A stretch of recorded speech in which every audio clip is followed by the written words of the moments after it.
Hi guys, this is Breaker, and I am back with another replay that I took from the front page of Drop.sc, but it looks like there's something else that's going on with my Skype, and I'm just gonna check that out real quick, and, oh, okay, it's nothing important. Okay. Well, back to the replay itself, and back to the game, of course. Lower right hand, or lower left hand corner, spawning as our red Zerg, I give you all PwT Predator. And in the lower right hand corner, spawning as our blue Terran, I give you all TFAsc Revangale. And the map that we're on right now is Newkirk Precinct TE. I can tell you guys, with some confidence that this is actually, I think, forget it. I don't. Okay, there's two different versions of Newkirk. Is what I was actually going to try and bring up. One of them is the old one that has the Zelnaga watchtowers, right about here-ish, if you will, and here-ish. And it doesn't. It goes without saying. Basically, the big difference between this Newkirk precinct and that Newkirk precinct is all of this huge airspace has been greatly reduced, and the Zelnaga watchtowers have been taken away. Because, well, I think that huge chunk of airspace actually can give one player or the other an entirely too large advantage, depending on what race they're playing, what matchup it is, what time of day it is, things like that. But it looks like for all intended purposes, we do have a drone going out now from Predator to scout his opponent, Revangale, and he just wants to make sure there is or is not a gas is his intention. I've learned from playing in the Korea server, the Korean Taiwan server, you always want to drone scout. You have to drone scout. Because there's so many people who are playing on second accounts that are basically trying to cheese you out and get to Diamond League or Masters League or whatever league they were in before, and it's just, I feel, to me as a player, it's not that fair that I have to run across something like that. And 9 times out of 10, they will assume that you are not going to drone scout them.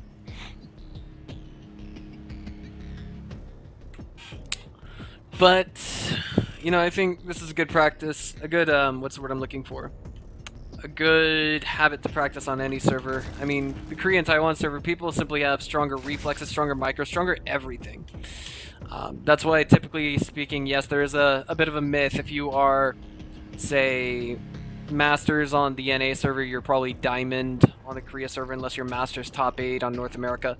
I myself am Diamond top 8 on North America, and on the Korea server I'm in Platinum League. And I think as long as we got enough time to fill in with fluff, I'm going to go ahead and just tell you guys what my role with esports is, considering this is probably Revangale's first time watching one of my casts. I'd like to get, well, I'd like to give you just a little intro on me. This is a bit of a monologue, and I got a short while to give it to you. Basically, I am a caster that casts all basically Taiwan and China events in English, and Western events in Chinese. I'm bilingual, my major is Chinese in university, and I speak it better than most non-native speakers in my university, if that makes sense. If you will, basically that means I speak Chinese better than most of the non-Chinese students, non-heritage speakers, if you will, at my university, if that makes sense. Now, Predator did force his opponent to go ahead and cancel that bunker at the natural. And that's actually pretty big because, basically Revangale was supposed to use that bunker to basically put his Reapers in there to heal up whenever they're running low on HP. And, jeez, oh! I wanted to say it looked like maybe, just for a moment there, we could have seen Predator get one Reaper out of that, but I don't think he was target firing either of them, and I think what we're going to see coming from Predator is basically, oh wow, he's willing to sack one of those Reapers, isn't he, to get a drone kill, but he did get one. There's one more that's in red health and another one that's in yellow, and that's just basically the benefit of being persistent with these Reapers. Getting 1 or 2 drone kills can be a huge benny, but again, I wouldn't say it's one of his bigger priorities right now. He is getting 2 drone kills. That pays for the Reaper in terms of resources, I guess you could say, but in terms of gas, I don't know about that. The third does not get prevented. As you can see, Predator does land it in quite a timely manner. And he actually forced the Reaper to use its micro on, well, he forced his opponent to use his micro on the Reaper instead of the drones. Jeez. Okay, if that makes sense, he actually forced Revangale to target down the Zerglings, not the drone. There we go. That makes sense. This is my 3rd unpaid cast of the day, if that makes sense. So, I guess you could say it's getting a little brain cramping where I am right now.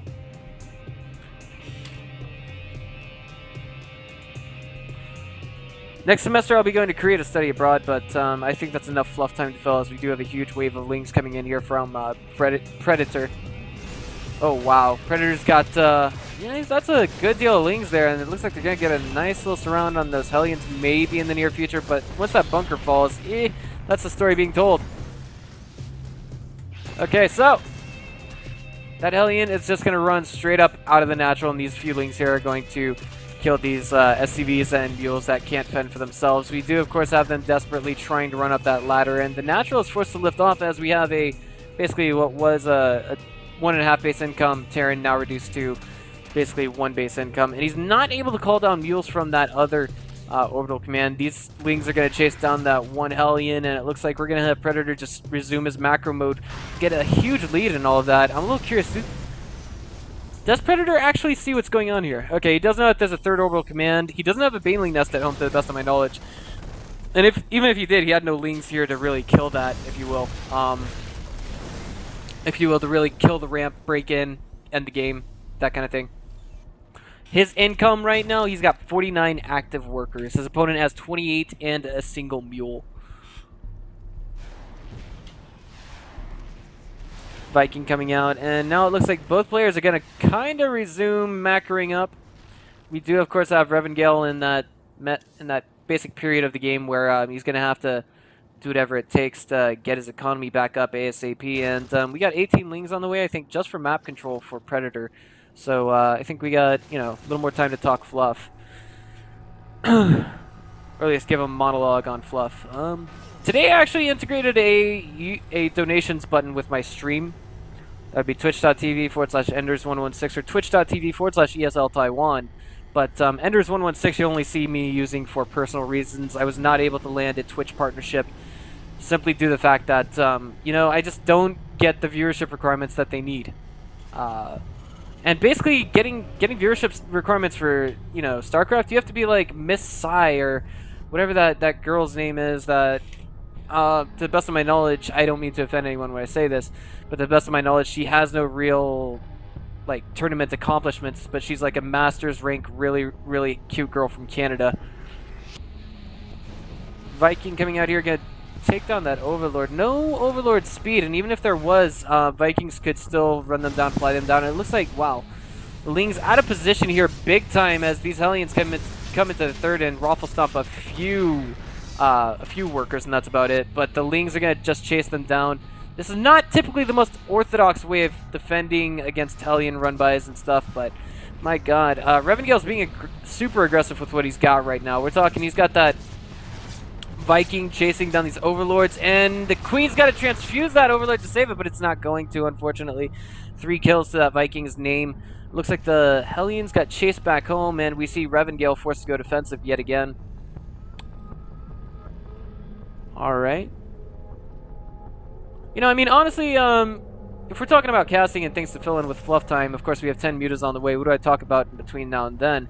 The biggest thing is, well, we have missile turrets going down, and I think maybe the Vikings saw that spire. No? Maybe? No? Maybe? Okay, so this is actually pretty strange that Revangale is actually reacting this way, that he's actually got to throw down a missile turret. Or 2. I mean, yeah, I guess at this stage it's okay to assume, you know what, my opponent's on Lair Tech, he should have something Lair Tech specific, either Infestors or Mutalisks, so it's wise to get some detection. Even though he didn't really, you know, he didn't actually see the Spire, he didn't actually see the Infestation Pit. It's still, I wouldn't say calling a bluff, but it's definitely, I guess, kind of caught out of nowhere, if that makes sense. Like, it doesn't really make sense to me that we see Revangale throwing a missile turret down, but yeah, I think it's pretty okay. He still relinquished a lot of control of the middle airspace, and it looks like this one medevac is going to be able to drop and kill workers, much in the same way that we see these mutas coming in and killing workers, a lot of them at that. But here we go, that drop has now reached the main. The medevac is at red HP, still alive. 15 workers killed by Predator to the 5 of his Terran opponent. Looks like the SCVs are going to go back to work, maybe save that mineral line, and the drop is picked up and put at the natural now, but it's, oh man, not everything is going to make it out of there alive. Yes, the last Marines, unfortunately, are cleaned up by the static as well. Excellent defense by Predator. He's now gotten a 20 supply lead overall. I do want to highlight the danger of him attacking the 4th with the mutas, though. If the mutas make the mistake of flying over these 4 Widow Mines, that's good by Mutaflock, it really is. It only takes 4 to kill an entire flock of mutas, considering the splash damage from them is quite strong. And 5th base going down by Predator as well to his 3rd base. His only 3 base Terran, if that makes sense. His 3 base Terran opponent, excuse me. +2/+2 also going down for him as well. Pneumatic Carapace going down in the background also. +1/+1 has been finished now for Revangale for some time. I'm not sure how long. But the longer he goes without getting those +2/+2 attacks, the further behind he's going to be Predator. He's, you know, Predator is about 10 seconds away from his +2/+2 finishing, and 20 seconds actually from +2 Carapace. But, you know, conciseness placed to the side, it's going to make a huge difference in these engagements in the near future. But Marine Mine, if he makes super effective use of those Widow Mines, which I believe don't have upgrades applying to their attacks whatsoever, then we could see, I think, Revangale keep himself alive to fight another day. As we see 1, 2 Widow Mines burrowing here and there, and I guess you could say what is the perfect, if you will,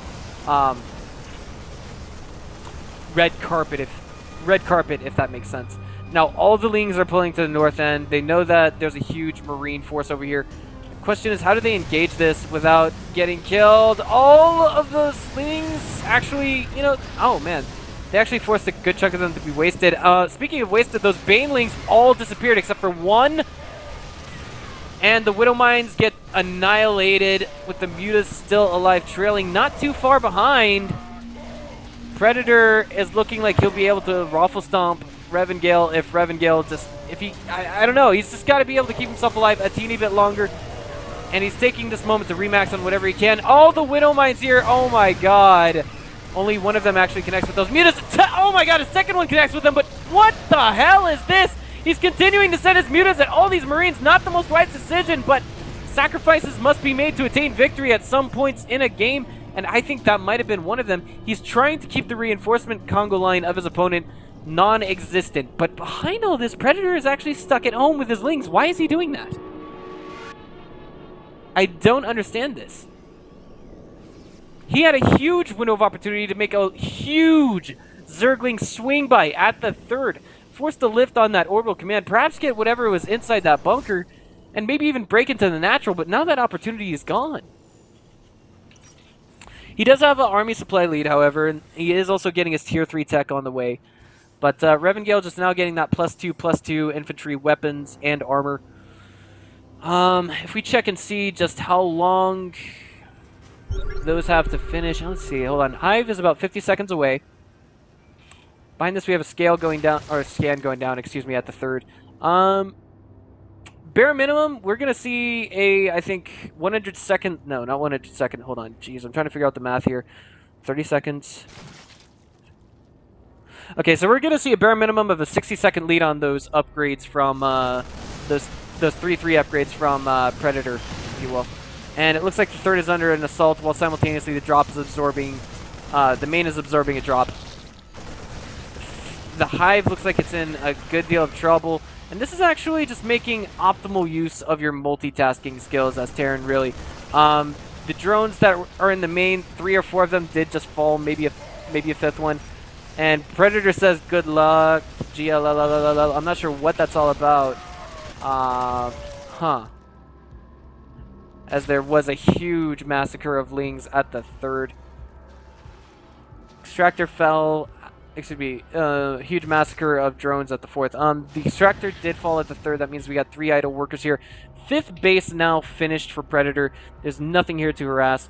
And it looks as though we have Revangale gearing up for the late game. He hasn't gotten his 3rd, oh man, his 3/3 upgrades yet, but that doesn't quite matter. There's a bunch of Lings going in here to surround all of these Marines. The engagement point not quite favoring those Lings so much. The mutas, it look like they're absolutely getting obliterated here. And with that, we see Revangale holding as his +2/+2 finishes and makes his force just that much stronger. Predator actually, I want to say, in a really really tough spot right now.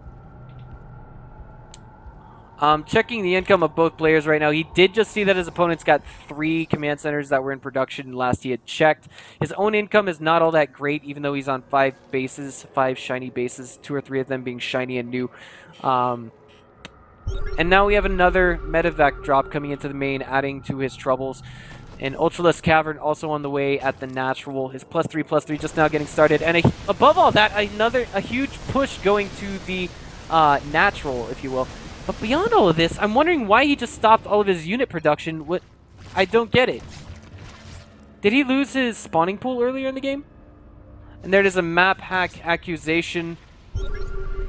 I think what he's doing is he could be floating a bunch of resources trying to get those ultras out, but I'm thinking that's a huge risk as well, as we're going to have to see him use his resources sooner or later. The Banelings looking like they're trying to make the connections that they can, but they get shot and stopped just a little bit short of the retreating Marines and Marauders. No drops going down in the natural or the main. Predator, you know, with his present income, he's actually behind that of Revangale. He really is. He's hurting a lot. He's got to get, and he did lose that 5th base. It's being rebuilt. The 3rd is going to fall. What was initially the 3rd is now going to fall, as we see Ultras on the way. There it is, the A moved back as we see the Broodlings desperately trying to put an end to the lives of these Marines and Marauders. Not quite going to work out. We have Banelings morphing, but I think it's all too late. Ultra is also morphing, but I don't quite know where to place it just yet. Jeez. I think ultimately this game will go to Revangale. There's no doubt in my mind at this stage with the supply difference. The Ultras coming out are not going to be too much of a game changer. Yes, they do make a difference in larger engagements where units are all clustered up, but this is not one of those engagements. The Banelings only connecting with that 1 Marauder and a couple of Marines over here. It looks like Predator's going to be able to clean this up over here at this position for the time being, but wow, oh my god, this push back. I never would have imagined, but beyond that, planetary fortresses are now being established all across the map. What was the 4th and the 5th command center have not been made into those just yet. And Predator, if he really wants to cause some damage here, if he really wants to wreck some house, if he really wants to put the pain on, he's going to have to morph Banelings and run them into the mineral line. It looks like whatever is inside this bunker will soon fall, and the 3rd is now exposed. Banelings are coming in to cut off whatever reinforcements. And the Ultras trying to make what connections that they can. These planetary fortresses getting started really, really late. It looks like, oh man, this one Ultra is going to try and take it down. There's nothing here to repair. I think gradually we will see this planetary fortress perhaps reach the point where it could burn down, but it may not be destroyed altogether. Meanwhile, this one's going to fall under siege with the SCVs repairing it. Not the best idea. I think what we should see Predator do is instead go for the infrastructure of his opponent, the production buildings. Yes, it's great to get the economy when you can, but when you see that your opponent can't get those units out the front door to defend his 3rd, his 4th, his 5th base, that's when you have to kill his production buildings, which are all stuck inside the main and the natural. But for now, it looks like the income has kind of stabilized in favor of Predator. Beyond all of that, the triple orbital command, the reason why it's so good is for this point in the game. The energy that comes from these orbital commands, these 3 orbital commands, will go straight into cranking out mules and putting them on the 4th, the 5th, and what was initially the 6th base is now just dust, if you will. We do have another drop going down, but I went to see Predator just basically realize, hey, wait a minute, I own the skies again. There's no more Vikings out. He did lose a lot of mutas earlier, that's true, but I think, you know, he could still use them if he wanted to, perhaps. There's a drop going down in the main yet again. It looks like it could take down the pool, and if that happens, that would be game-ending damage, but we also have another drop going down at what was the 4th base, and this is just beautifully timed, beautifully and well executed by Revangale, to say the very least. He's actually going to be able to, you know, really pull his opponent's head, and that Zerg spawning pool did fall. Predator's got to rebuild that ASAP. He says, vai pagar caro. I don't know what that means. But now we see him going all in with no way to reinforce off of the most basic tier 1 units that every Zerg so heavily depends upon. That would be Zerglings, regardless of the matchup. They always make good fill-in units to spend your macro on. Now we see the Ultras trying to break into the natural, maybe the main. They get out into the natural. They're just not quite going to make it into the main. The fourth base falls, and those two drops are going to be extremely powerful. And quintessentially says, ah ha ha ha ha ha ha ha ha ha. Reported. Hack easy. Motika. I don't want to say that expletive. And there it is, the GG from Predator, I guess. Well, no GG, I guess you could say. If you guys liked what you saw here today, just go ahead and click on the subscribe button. This is Breaker. I'll see you guys next time, and I apologize for making my intro template come up at the end of this video. So, yeah.